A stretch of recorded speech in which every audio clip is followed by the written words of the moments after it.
আপনারা কিছু লোক একমুখ আশা আকাঙ্ক্ষা নিয়ে ধর্মের উস্কানিতে পা দিয়ে ফাঁদে পড়ে যাকে নির্বাচিত করেছিলেন। সত্যি বলছে, আমার রাগ হচ্ছে এইটার জন্যই। আমাকে চারটে গাল দিলে আমার রাগ হতো না। আমার শান্ত ভাঙড়বাসীকে কেন তার ধর্মীয় উস্কানির কথা বলে যাকে ভোট চেয়েছে বলছে। আপনারা বলুন, আপনি একজন বলুক যে আমি স্টেজে দাঁড়িয়ে ধর্মের নামে আমি ভোট চেয়েছি, ধর্মের নামে মানুষকে উস্কে ভোট চেয়েছি? একটা বলতে পারবেন কেউ? চাইনি আর চাইবও না। তবে একটা কথা আজকে দাঁড়িয়ে বলবো, ও ধর্মের কথা তুলে গেছে তো, ও ধর্মর কথা তুলে ও কি জবাব দেবো? ওর পিসি কি বলেছে মনে আছে?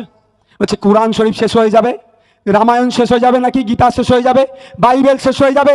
এখানে যারা ধর্মপ্রাণ মুসলমানরা আছেন, মাইকের আওয়াজ যাদেরকে যাচ্ছে যারা শুনছেন, সে তৃণমূলের কর্মী হলেও জবাব দেবেন, পৃথিবী থেকে কোরআন শরীফ শেষ হবে?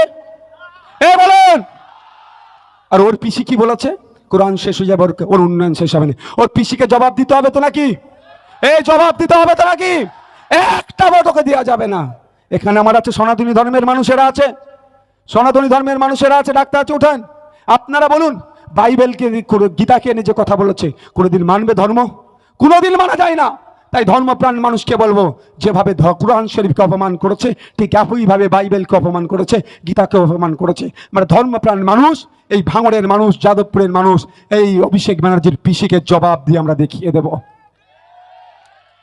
ধর্ম নিয়ে কথা বলে না, ওরা তো ধর্ম নিয়ে কথা বলে।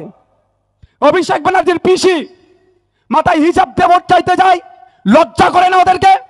রমজান মাসে রোজা রাখে না, রোজাদারদের সাথে বসে ইফতার করতে? কোনোদিন দেখেছেন আইএসএফকে এই ধর্ম নিয়ে রাজনীতি করতে? অপদার্থগুলো ভোটের সময় আসে বড় তিলক কেটে বড় হিন্দু সাজে, অপদার্থগুলো ভোটের সময় আসলে মাথায় হিজাব দিয়ে মুসলমান সাজে। আমি অপদার্থের কাছে অনুরোধ করছি, মানুষ সাজো বাবু, মানুষ সাজো, আর মানুষের হয়ে কাজ করো। অনেক কথা বলেছে, সবটা তো আমাকে আমার কয়েকজন কোশ্চেন দিয়েছিল বলে উত্তর দিয়েছিলাম। মমতা ব্যানার্জির নাকি আমি বিরোধিতা করি, তো মমতা ব্যানার্জি বিরোধিতা না করবো না তো কি করবো? ওনাকে ফুল চন্দন দেবো নাকি ওনাকে গোলাপ দেবো? ওনার সাথে বসে বিধানসভায় চা খাবো? ওনার দল চাকরি চুরি করে নিচ্ছে, দলিতদের অধিকার চুরি করছে, আদিবাসী অধিকার চুরি করছে, মুসলমানদের ওয়াকফ বোর্ডের সম্পত্তি চুরি করে নিচ্ছে। আমি কি ওনাকে ফুল চন্দন দেবো নাকি না গোলাপ ফুল দেবো? আমি বিরোধিতাই তো করবো ভাই। আমাকে পাঠিয়েছে বিরোধী দল থেকে ভাঙড়ের মানুষেরা। ভাঙড়ে কেন এখনো পর্যন্ত হিমঘর হলো না, তার জন্য বিরোধিতা করব। হিমঘর তাড়াতাড়ি করে দেবার কথা বলবো, ভাঙড়ের মানুষদের নতুন বাস রুট দেওয়ার কথা বলবো। এটা মমতা ব্যানার্জির বিরোধিতা হতে পারে। ভাঙড়ের মানুষ আর্থসামাজিকভাবে কিভাবে স্বাবলম্বী হবে তার কথা বলবো, এটা মমতা ব্যানার্জির বিরোধিতা হতেই পারে। আমি কি শুভেন্দু বাবুর মতো গিয়ে কি চা খাবো নাকি? ও আমার দরকার নেই। ব্যাপারটা হচ্ছে কি বলছে, 30 কিলোমিটার রাস্তা করে দেবো, উন্নয়নের বুলি আওড়াচ্ছি এবার নাকি ভোট দিলে। তো যার পিসি বলেছিল 2021-এ ক্ষমতায় আসলে ডবল চাকরি দেবো, চাকরি তো দূরের কথা পুলিশকে দিয়ে কামড় করাচ্ছে, তার বাবার ভাইপো নাকি বলছে 30 কিলোমিটার রাস্তা করে দেবে। বুঝতে পেরেছেন? এই উন্নয়নের বুলি আর লাগবে না আমাদেরকে। আমি বারবার বলে এসেছি, ওয়েটল্যান্ড ব্যাউতা টু বামনঘাটা, এখানকার মানুষেরা বাড়ি বানাতে গেলে কিভাবে তাদের অত্যাচারের সম্মুখীন হয়, আর ওয়েটল্যান্ডগুলোকে বুঝিয়ে তৃণমূল বাহিনীরা তাদের প্রাসার সময় বাড়ি বানাচ্ছে, সেগুলোকে বন্ধ করার কথা বলেছি, তাদের কানে ঢোকেনি। আজকে এসে বড় বড় কথা বলছে। এশিয়ার লার্জেস্ট এগ্রিকালচার জোন করার কথা ছিল এই ভাঙড়কে।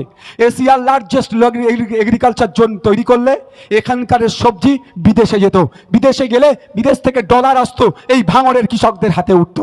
কিন্তু দুঃখের বিষয়, এই অপদার্থর পিসি এইটা করতে দেয়নি, ভাঙড়ের মানুষের হাতে ডলার আসুক এটা চাইনি। তাই বলবো, আমি চিৎকার করি রাজ্যের আইনসভার মধ্যে, এই আওয়াজটা আমি দেশের আইনসভার মধ্যে পাঠাতে চাইছি। ওখানে এগ্রিকালচার মিনিস্টারকে গিয়ে আপনাদের কথা বলবে, আপনাদের সবজি যাতে বিদেশে যায় তার পলিসির কথা বলবে। আপনাদের সবজি বিদেশে গেলে, দুবাইয়ে গেলে, কানাডাতে গেলে, ইউরোপে গেলে, আমেরিকাতে গেলে, আপনাদের সবজি যখন বিদেশে যাবে আপনাদের ভাঙড়ে তখন ডলার ঢুকবে, ভাঙড়ের বাসির হাতে তখন কৃষকদের হাতে দুটো টাকা বাড়বে। তার কথা আমি রাজ্যের আইনসভার মধ্যে বলেছি, সেটা আমি দেশের আইনসভার মধ্যে পৌঁছাতে চাই। আপনারা যদি আগামী 1 তারিখে খামচিনে ভোট দেন তাহলে আওয়াজটা পৌঁছে যাবে। বলছে 30 কিলোমিটার রাস্তা করব, ভালো কথা তো, 30-এর জায়গায় 60 কিলোমিটার রাস্তা করো না। তবে আমি ভুলে যাচ্ছি না, ওই অপদার্থটাকে বলছি, ওর নাম আমি নেবো না, ওই অপদার্থটাকে বলছি, তোমার পিসির সাথে কথা বলো। ভাঙড় রেলের মানচিত্রে আসার কথা ছিল, এখনো কেন রেলের মানচিত্রে আসলো না? ভাঙড়ের ওপর দিয়ে, ঘটক পুকুরের ওপর দিয়ে যে রেলের লাইনটা হওয়ার কথা ছিল, তোমার পিসি সুকৌশলে ভাঙড়ের মানুষকে, ঘটক পুকুরের মানুষকে রেলে চড়তে দেবে না বলে কষ্ট করে যাতে কলকাতায় যায়, সেই জন্য তার জন্য রেলে মিনিস্ট্রির সাথে ঠিকঠাক যোগাযোগ করছে না। আপনারা জানেন কি জানেন না জানিয়ে দিই, এই লড়াইটা দীর্ঘদিনের লড়াই, আজকের লড়াই নয়। ভাঙড়ও কিন্তু রেলের মানচিত্রে চলে আসছো, ঘটক পুকুরের উপর দিয়ে একটা রেল লাইন হওয়ার কথা আছে, কিন্তু এর অপদার্থের পিসি সেটা হতে দিচ্ছে না। এ আবার উন্নয়ন করবে। আজকে উন্নয়নের কথা মনে পড়েছে, 2019 সালেও তো এই ধরনের কথা বলেছিল, পার্লামেন্টে পাঠিয়েছিলাম। কি করেছো? আগে জবাব দেবে, এই অপদার্থটার কাছ থেকে জবাব নিতে হবে। যে পার্লামেন্টে পাঠালাম সিএ এর বিরুদ্ধে, বিজেপির বিরুদ্ধে ভোট দেওয়ার কথা, উল্টে বিজেপিকে সহযোগিতা করে আসলো। এ যে যাবে না, কোনো গ্যারান্টি আছে? একে তো মিস কল দিয়ে রেখে দিয়েছে। বর্তমান তৃণমূলের যে প্রার্থী হয়েছে, একে একটা মিস কল দিয়ে রেখেছে। কে? সেন্ট্রাল এজেন্সি একটা মিস কল দিয়ে রেখেছে। এবার যখন তখন পার্মানেন্ট কল করে তুলে তিহার জেলে রাখতে পারে। ও তিহারের ভাত খাওয়ার থেকেও দেখবে কি, লাভ মেরে দিলি আমি বেঁচে যাব, পুরো ওয়াশিং মেশিনে ঢুকে যাব, ভালো হয়ে বেরিয়ে যাব। তাহলে আপনারা আমার ভোটটা নিয়ে কি করবে? কোথায় যাবে? যার সিটের দরকার হবে তার কাছে চলে যাবে। তাই বলছি, আপনারা আমার ভোটকে নষ্ট করবেন না। আমি আপনাদেরকে বলি, আমার যে দায়িত্ব আমি যথাযথ পালন করে যাচ্ছি। কেউ যদি আমার সাথে তৃণমূলের বন্ধুরা চ্যালেঞ্জে বসতে চায়, আমার সাথে চ্যালেঞ্জে বসতে পারে। ওই 4 আনার নেতাদের সাথে বসে লাভ হবে না। রাজ্যের কোনো নেতা আমার সাথে যদি চ্যালেঞ্জ করে বসতে চায়, এই যে এসে বলেছিল যে মমতা ব্যানার্জির নাকি আমি বিরোধিতা করি, তো মমতা ব্যানার্জি বিরোধিতা না করবো না তো কি করবো? ওনাকে ফুল চন্দন দেবো নাকি ওনাকে গোলাপ দেবো? ওনার সাথে বসে বিধানসভায় চা খাবো? ওনার দল চাকরি চুরি করে নিচ্ছে, দলিতদের অধিকার চুরি করছে, আদিবাসীর অধিকার চুরি করছে, মুসলমানদের ওয়াকফ বোর্ডের সম্পত্তি চুরি করে নিচ্ছে। আমি কি ওনাকে ফুল চন্দন দেবো নাকি, না গোলাপ ফুল দেবো? আমি বিরোধিতাই তো করবো ভাই। আমাকে পাঠিয়েছে বিরোধী দল থেকে ভাঙড়ের মানুষেরা। ভাঙড়ে কেন এখনো পর্যন্ত হিমঘর হলো না, তার জন্য বিরোধিতা করব। হিমঘর তাড়াতাড়ি করে দেবার কথা বলবো, ভাঙড়ের মানুষদের নতুন বাসরুট দেওয়ার কথা বলবো। এটা মমতা ব্যানার্জির বিরোধিতা হতে পারে। ভাঙড়ের মানুষ আর্থসামাজিকভাবে কিভাবে স্বাবলম্বী হবে তার কথা বলবো, এটা মমতা ব্যানার্জির বিরোধিতা হতেই পারে। আমি কি শুভেন্দু বাবুর মতো গিয়ে কি চা খাবো নাকি? ও আমার দরকার নেই। ভাঙড়ে আমার কর্মীর মেরে পায়ে গুলি মেরে পা কেটে বাদ দিতে হলো। ভাঙড়ের আমার 3টে কর্মীকে শহীদ করে দিল। ভাঙড়ের কর্মীদের যখন প্রথম সারির যে কটা বসে আছে সবাই একবার করে কম জেল খেটে নিয়েছে। যে স্টেজে যারা আছে তারা 70% একবার করে 80%কে জেল খেটিয়ে নিয়েছো। আর আমি মমতা ব্যানার্জির সাথে বসে এসে ঘরে চা খাবো? ও আমার দ্বারাই হবে না। ভাঙড়ে বিএলআর অফিসগুলোতে উন্নয়ন বাহিনী এমন পৌঁছে গিয়েছে, আপনার জমি রেকর্ড অন্যজনের নামে কাটিয়ে করে দিয়ে বিক্রি করে দিচ্ছে। আর তার প্রতিবাদ করছি বলেই মমতা ব্যানার্জির বিরোধিতা করছে। তার প্রতিবাদ তো আমি আইনসভার মধ্যে করি। এইগুলো হচ্ছে ওনাদের রাগ হয়ে যাচ্ছে, আমার সাথে যুক্তিতে পেরে উঠতে পারছে না, সেই জন্য আমাকে এই ধরনের দেখে দেওয়ার চেষ্টা করছে।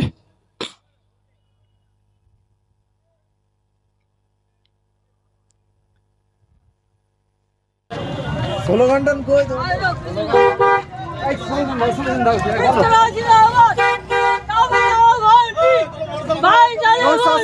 জনসভায় দলে দলে যোগ দিন, জনসভায় দলে দলে যোগ দিন। ঘরের মেয়ে ঘরে থাক, তাপস বাবু দিল্লি যাক। ঘরের মেয়ে ঘরে থাক, তাপস বাবু দিল্লি যাক। নৌশাদ সিদ্দিকীর জনসভায় দলে দলে যোগ দিন।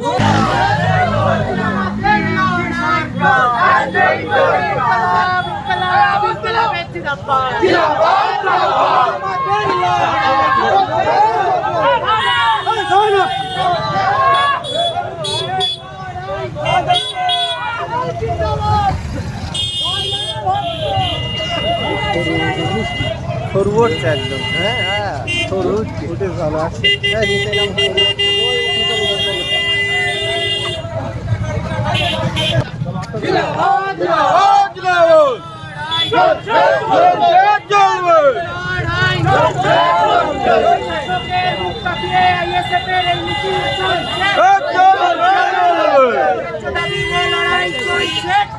চল